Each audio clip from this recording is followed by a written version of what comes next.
Paylaşalım.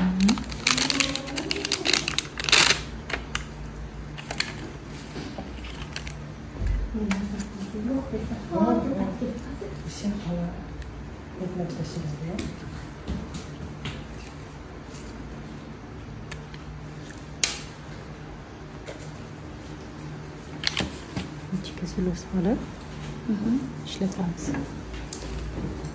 Obязательно kasallangandan keyin olish kerak emas. Oldindan profilaktika uchun olsa yaxshi. Rostdan hammaga tavsiya qilaman buni. Foydasi juda yaxshi. Yengil ham bo'ladi.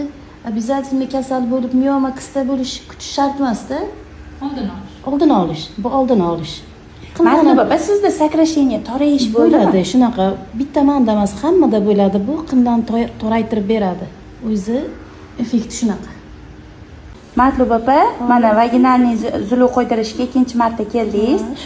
Sizda qanaqa o'zgarishlar bo'ldi, shu haqida aytib bering. Birinchi marta qo'ydirganimda 6 ta qo'ydirganman.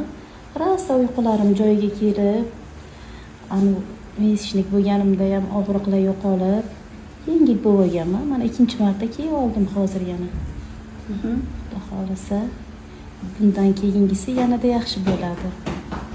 Kasalliklar bo'yicha yana qanaqadir o'zgarishlar bo'ldimi? Og'riqlar kamaydi. Shamollanishlarim ancha ketganini his qildim. Yaxshi hozir. Og'riqli bo'lmasa ham, og'rimasa ham. Yo'q, hech qanaqa og'riq bo'lmaydi. Qon ketishlar ham unaqa ko'p bo'lmadi. Keyin lecheniya vaqtidachi hech narsani sezmas ekansiz. Hech narsa bilinmaydi. Chaqgani ham bilinmaydi. Og'riqlar yo'q bo'ladi lecheniya paytida.